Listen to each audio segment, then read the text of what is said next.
साथियों नमस्कार। पराग सिंघल आगरा से। कर जानकारी जो टैक्स पत्रिका है आगरा से प्रकाशित हो रहा है और पिछले 17 साल से प्रकाशित हो रही है और कई राज्यों में इसका पाठक हैं। और संस्था हमारी है एसोसिएशन टैक्स पेयर प्रोफेशनल, जो कि टैक्सेशन पर जो एक्ट के अंदर सुधार की जो प्रक्रिया है, सुधार की जो डिमांड्स होती है वो करती रहती है और उसमें काफ़ी सफलताएं मिली है। साथियों आज का विषय है इनकम टैक्स एक्ट 2025।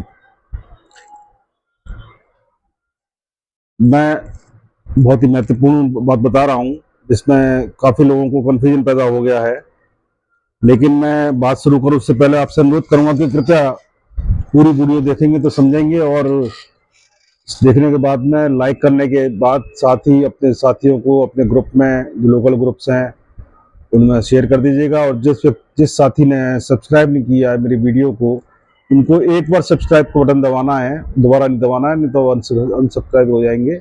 एक बार आप सब्सक्राइब कर देंगे तो आपके पास नोटिफिकेशन पहुंचता रहेगा। साथियों अभी परसों ही 31 मार्च को जो वित्तीय वर्ष 25-26 पूरा हुआ है, समाप्त हुआ है और 1 अप्रैल 2026 से वित्तीय वर्ष 26-27 चालू हो गया। और प्रसन्नता कहूँ या एक सुधार की ये प्रक्रिया कहूँ कि केंद्र सरकार ने जो 65 साल पुराना था 1961 का इनकम टैक्स एक्ट, उसको समाप्त कर दिया है। वो 31 मार्च 2026 को प्रभावहीन हो चुका है और 1 अप्रैल 2026 से नया एक्ट 2025 लागू और प्रभावी हो चुका है। आपको बता दें कि हमारे association of tax payer professional ने इस बात की पुरजोर मांग की थी कि 65 साल पुराने इस एक्ट का 1961 के एक्ट का कोई अब आधार नहीं रह गया है, बल्कि इसमें दिक्कतें, पनिशमेंट, हरिसमेंट ही बचा है।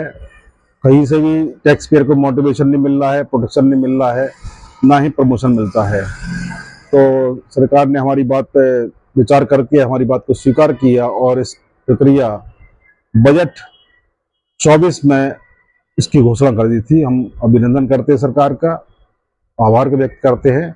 साथियों 31 तारीख के अखबार में, समाचार पत्रों में ये सूचना आई कि अब बहुत बड़े बदलाव हो चुके हैं और आईटीआर फाइल करने की समय सीमा वेतन भोगियों के लिए 31 जुलाई, अन्य करदाताओं के लिए 31 अगस्त आखिरी तारीख होगी, ऑडिट करने वालों के लिए 31 अक्टूबर होगी। ये समाचार पढ़ने के बाद मेरे पे कई पेंशन होल्डर्स हैं या जो सैलरी ओनर्स हैं उनके फ़ोन भी आए और कुछ व्यापारियों के फ़ोन भी आए जो टैक्स पेयर है और जो व्यापार कर रहे हैं, टैक्स इनकम टैक्स आईटीआर दाखिल कर रहे हैं और साथ में टैक्स पे कर रहे हैं। जैसे इस बार तो जो है हमारी जो 31 जुलाई होती थी वो 31 अगस्त हो गई है और सब ये डिवाइड कर दिया गया है इसको। तो ये बड़ी सुविधा दी थी सरकार ने। तो मैं आपको बता दूं कि 31 मार्च 2026 तक के जो आईटीआर दाखिल करना है उसकी आखिरी तारीख 31 जुलाई ही है। जो इनकम टैक्स के अंदर फाइनेंशियल ईयर 25-26, असेसमेंट ईयर 26-27 जैसा चल रहा था वह चलता रहेगा।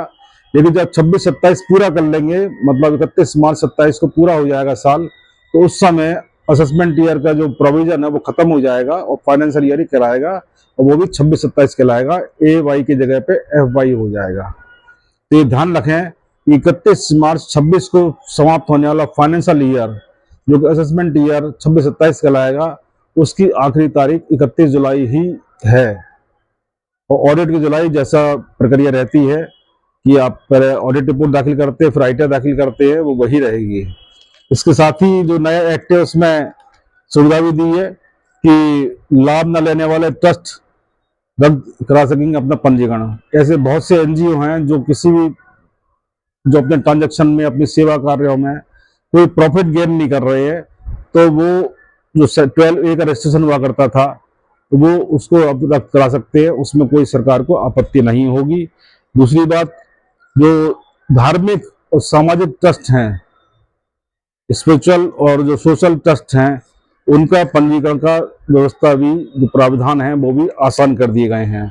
इस बारे में कर जानकारी के अंदर 15 से 31 मार्च 2026 वाले में हमारे मित्र हैं अभिषेक सक्सेना मथुरा के, उनका आर्टिकल भी छपा है, आप उसको पढ़ सकते हैं, वैसे पीडीएफ में मंगा सकते हैं। और उन्होंने काफी चीजों को डिस्क्राइब रूप में बहुत ही बेहतरीन तरीके से, बहुत ही विस्तृत रूप से, आसान शब्दों में प्रस्तुति की है। इसके साथ ही मेरे बहुत से साथी हैं, भोपाल के हैं आयुष दयाल जी है, हरदा के प्रतीक अग्रवाल जी हैं, आपके भरतपुर के हैं पवन शर्मा जी हैं, गंगापुर सिटी के पवन गौतम जी हैं। ये बहुत से साथी हैं, मेरे से डिस्कस करते रहते हैं। उस बारे में काफी अभी डिस्कस भी करा है। 15 मार्च 2026 को भी मीटिंग हुई थी जयपुर में राजस्थान टैक्स बार के एसोसिएशन की। और इसके साथ ही जो है इन्होंने कंपनियों को दिए गए उपहारों तो वाउचर पे वार्षिक छूट, जो ईयरली छूट मिलती है 5,000 से बढ़ा के 15,000 रुपये कर दी है। बच्चों के लिए जो एजुकेशन अलाउंस मिलता था वो 100 रुपये से बढ़ा के 3,000 महीना कर दिया है। हॉस्टल जो अलाउंस होता 300 से बढ़ा के 9,000 रुपये महीना कर दिया है। सिर्फ आधार के जरिए पैन नहीं बनेगा, बड़े लेन देन पे पैन देना अनिवार्य होगा। जैसे हैवी ट्रांजेक्शन होगा उसे पैन के लिए अनिवार्य होगा। मोटर एक्सीडेंट के मुआवजे पर ब्याज मुक्त कर होगा। क्रेडिट कार्ड से 10 लाख रुपए ज्यादा ऑनलाइन और 1 लाख रुपए ज्यादा अगर खर्च की जानकारी विभाग को दी जाएगी। ये मैंडेटरी कर दिया है। इसके अलावा बहुत सारे जो है छूट दी हुई है सरकार इसमें एक्ट के अंदर। कैपिटल गेन का नया नियम आ चुका है, एचआरए प्राप्त करने का अधिक लाभ मिलेगा आपको। इसके अलावा नए जो ड्राफ्ट है उसका जो रूल है, जो आपको ध्यान होगा, इनकम टैक्स रूल 1962 था, वो भी इस संसद के सदन में पारित कर दिया गया और वो भी अब जो है रूल बन गया है और वो भी माननीय राष्ट्रपति द्वारा साइन कर दिया गया है। तो साथियों, काफी बदलाव हो गए। पहले अध्ययन करना बहुत जरूरी है। अपने जो भी आपके टैक्स एक्सपर्ट्स हैं, जो कर सलाहकार हैं, उनसे आप जरूर राय ले लें कि कैसे करना है, क्या करना है। ये ना सोचें कि आपको बहुत लाभ मिल गया, अब तो छूटते ही हम जो है ये सब कर लेंगे ना। अगर आसान किया है इनकम टैक्स एक्ट ने 2025, तो कुछ उसमें प्रतिबंध भी हैं, जिम्मेदारी फिक्स करी गई है। तो साथियों, मेरा यही आपसे संदेश जाना था। ये आप समझ गए मेरी भावना को। और साथियों, मैं अब तक आपने पूरी वीडियो मेरी देख ली होगी। आपका आभार व्यक्त करता हूँ, धन्यवाद व्यक्त करता हूँ। और एंड में जय भारत, जय हिंद।